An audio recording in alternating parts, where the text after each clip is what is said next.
नमस्कार, Ram Ram. BNA network के YouTube channel पर आपका स्वागत है। मैं हूं कुलभूषण। अगर आप अभी तक हमारे चैनल से नहीं जुड़े हैं तो कृपया चैनल को सब्सक्राइब कर लीजिए। मेरा कंटेंट, मेरा विचार आपको पसंद आता है तो भरपूर लाइक भी कीजिए। कल देर शाम धूर्त केजरीवाल ने अभिषेक मनु सिंघवी से अर्जी लगवाई थी सुप्रीम कोर्ट में कि जो हाई कोर्ट ने उसकी बेल पर रोक लगाई है उसको सुना जाए, उसको खारिज किया जाए, ट्रायल कोर्ट का फैसला माना जाए, क्योंकि वह दिल्ली का मुख्यमंत्री है और एक बार बेल मिलने के बाद विशिष्ट कारणों से ही बेल पर रोक लग सकती है। तो ऐसा कोई कारण ईडी बता नहीं पाई जो हाई कोर्ट ने स्टे लगा दिया। सुप्रीम कोर्ट ने आज उस पर सुनवाई की। आम आदमी पार्टी के प्रवक्ता, आम आदमी पार्टी के नेता ईडी की कमियां निकाल रहे थे। 3 दिन पहले जब ईडी शुक्रवार को हाई कोर्ट चली गई थी कि अभी तो ट्रायल कोर्ट का कोई ऑर्डर नहीं आया, अपलोड नहीं हुआ है ऑर्डर, और बिना ऑर्डर के ईडी हाई कोर्ट चली गई। तो इतवार के दिन, छुट्टी के दिन, जबकि सुप्रीम कोर्ट में या हर किसी कोर्ट में वेकेशन बेंच ही बैठ रही है, कोई रेगुलर बेंच किसी भी अदालत में नहीं बैठ रही है, तो ऐसी क्या जल्दबाजी थी कि अरविंद केजरीवाल को कल अपनी अर्जी लगानी पड़ी सुप्रीम कोर्ट में और इसके अधिवक्ता अभिषेक मनु सिंघवी ही होते हैं। उनका प्रभाव सुप्रीम कोर्ट पर कितना है कि 21 दिन के लिए उन्हें इंटरिम रिलीफ भी दिला दिया था।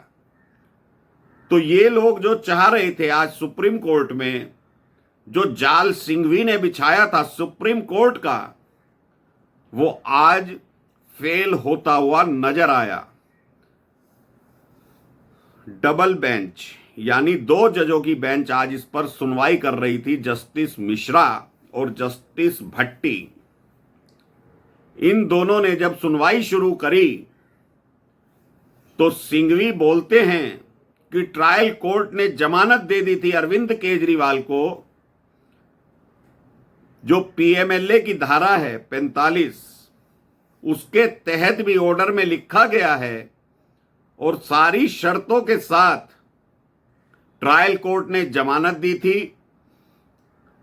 मेरा मुवक्किल यानी अरविंद केजरीवाल कोई अपराधी नहीं है, पहले भी ये सुप्रीम कोर्ट से रिलीफ पा चुका है 21 दिन का।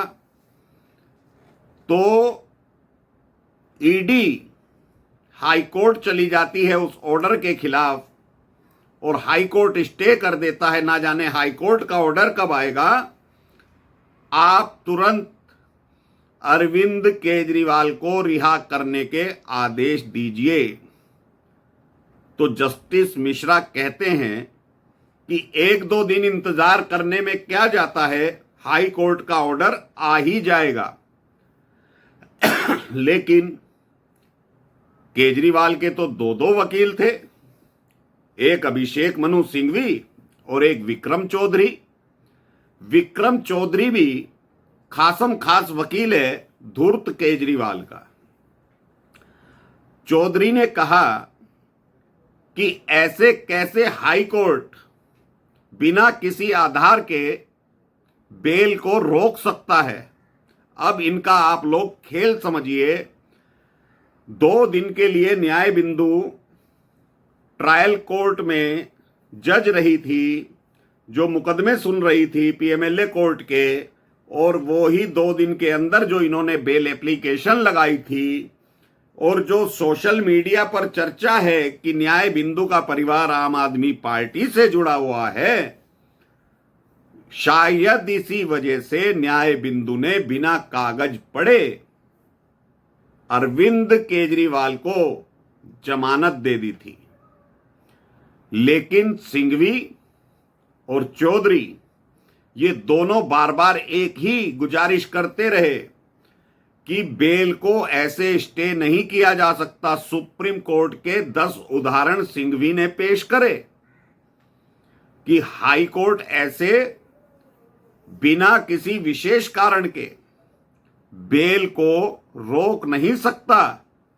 लेकिन जस्टिस मिश्रा ने कहा कि 2 दिन में कुछ नहीं होता, हाई कोर्ट के ऑर्डर का इंतजार करते हैं। अगर हाई कोर्ट ने कोई गलती कर दी है तो वो गलती हम दोहराना नहीं चाहते। तुषार मेहता ईडी की तरफ से पेश हुए थे और एएसजी राजू ईडी की तरफ से पेश हुए थे। तुषार मेहता ने कहा कि न्याय बिंदु ने 2 दिन के अपने जो उन्हें चार्ज मिला था उसमें अरविंद केजरीवाल को बिना रिकॉर्ड जांचे, बिना कागजात पढ़े और अली जमानत दे दी थी। तो ये कहां का न्याय है? जबकि रेगुलर बेंच पूरे साक्ष्य हम लोग जमा कर चुके हैं रेगुलर बेंच के सामने, लेकिन न्याय बिंदु ने हमारी कोई बात नहीं सुनी और ऑर्डर पास कर दिया रात के 8 बजे कि अरविंद केजरीवाल को बेल दी जाती है। इसी वजह से हमें हाई कोर्ट का दरवाजा खटखटाना पड़ा। तो जस्टिस मिश्रा इस बात पर एग्री हो गए कि ठीक है कि हम ये जो अरविंद केजरीवाल की एप्लीकेशन है इसको नेक्स्ट वीक सुनते हैं। लेकिन अभिषेक मनु सिंघवी और विक्रम चौधरी अड़ गए कि नहीं, आज ही सुनवाई होनी चाहिए, अधिक से अधिक कल सुनवाई होनी चाहिए। तो तुषार मेहता ने कहा कि 1-2 दिन का वेट कर लीजिए, आप इसकी सुनवाई परसों रख लीजिए। तो जस्टिस मिश्रा ने यह कहते हुए कि परसों इस केस पर सुनवाई होगी, अपना ऑर्डर पास कर दिया। लेकिन दोस्तों, ये बार बार इसी बात को क्यों कह रहे हैं कि ट्रायल कोर्ट से अरविंद केजरीवाल को जमानत मिल गई है और अरविंद केजरीवाल पर किसी तरह के आरोप नहीं हैं। तो क्या ईडी जो हजारों पन्नों के एविडेंस जमा करा चुकी है, चार्जशीट दाखिल कर चुकी है, क्या ये लोग ये कहना चाहते हैं कि सिर्फ घोटाला मनीष सिसोदिया ने करा, अरविंद केजरीवाल का उसमें कोई रोल नहीं था? विजय नायर जो अरविंद केजरीवाल के कहने से कैलाश गहलोत के बंगले में रहता था, वो आतिशी और सौरभ भारद्वाज को रिपोर्ट करता था कि कविता से क्या कभी केजरीवाल ने बात नहीं की? और जो 6 अप्रूवर हैं जो ईडी बोलती आई है कोर्ट में, क्या वो ईडी के कहने से अप्रूवर बने हैं? इस पर भी न्याय बिंदु ने कहा कि मेरे पास टाइम नहीं है सारे कागज जांचने का। तो क्या कहीं ना कहीं इसमें कोई राज छुपा है कि केजरीवाल को आनंद फानंद में न्याय बिंदु की कोर्ट में एप्लीकेशन लगा दी गई जमानत की और न्याय बिंदु ने आदेश पारित कर दिया था? ये सोचने का विषय है। ये हिंदुस्तान की न्याय प्रणाली पर प्रश्न चिन्ह है कि आप ऐसे मामलों में, गंभीर मामलों में सिर्फ 1 दिन में कैसे आदेश पारित कर सकते हैं? तो दोस्तों, हम किसी कोर्ट पर आरोप नहीं लगा रहे, लेकिन अपना विश्लेषण तो कर सकते हैं। ये तो हर व्यक्ति का अधिकार है। सुप्रीम कोर्ट भी कहता है कि कोई भी फैसला हो उसकी आलोचना की जा सकती है। तो ये जो न्याय बिंदु ने जमानत दी थी और उसी जमानत की आड़ लेकर ये अरविंद केजरीवाल को आरोप मुक्त बोल रहे हैं सिंघवी और चौधरी।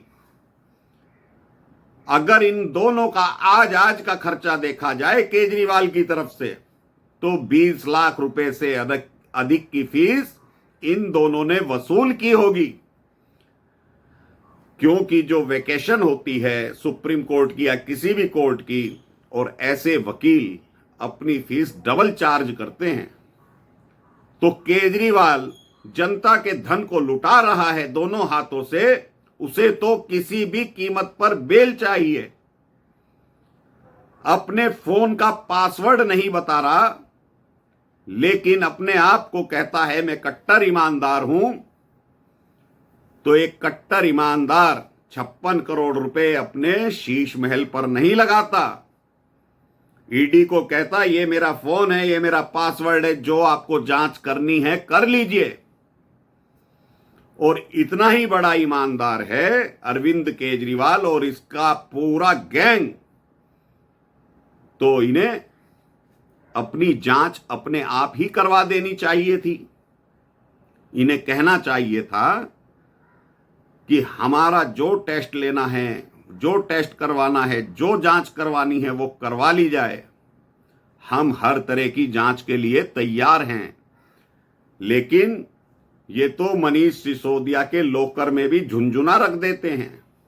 जो झुनझुना बच्चों का जमीन पर पड़ा रहता है, टेबल पर पड़ा रहता है, ये लोग लॉकर में रखकर आते हैं और कहते हैं ईडी को लॉकर से झुनझुना मिला। 25 पैसे भी बरामद नहीं हुए। क्रिप्टो करेंसी का खेल खेलने वाला ये व्यक्ति कहता है 25 पैसे बरामद नहीं हुए। तो दोस्तों, इसको तो हर कीमत पर बेल चाहिए। सरकारी पैसा दोनों हाथों से लुटा रहा है। कितनी बार इसने लोअर कोर्ट से सुप्रीम कोर्ट तक जमानत अर्जी डाली है। सुप्रीम कोर्ट में ये तीसरी बार आया है। हाई कोर्ट में 2 बार 3 बार ये जा चुका है और इसी तरह लोअर कोर्ट में भी ये 6-7 बार जा चुका है। और जो इसको ईडी ने समन भेजे थे उसके मुकदमे अलग चल रहे हैं, मानहानि के मुकदमे अलग चल रहे हैं। तो कितना पैसा ये सरकार का, जनता का लुटा रहा है, तो इसके खाते में क्यों ना लिख दिया जाए। ये एलजी महोदय को, केंद्र सरकार को और जनता को भी चाहिए ऐसे लोगों का विरोध करे। क्या दुर्गति इसने दिल्ली की बना दी है, वो क्या दिल्ली वासी नहीं जानते हैं। एक एक बूंद की पानी की कीमत लगाई जा रही है, लेकिन इसको जेल से बाहर निकलने की इतनी जल्दी है कि जितना पैसा चाहिए 2-2 वकील अपने खड़े करता है। तो दोस्तों, आज तो कोई राहत मिली नहीं। अब परसों क्या होगा इस केस में वो देखेंगे। जैसी सूचना होगी आपको अवगत कराएंगे।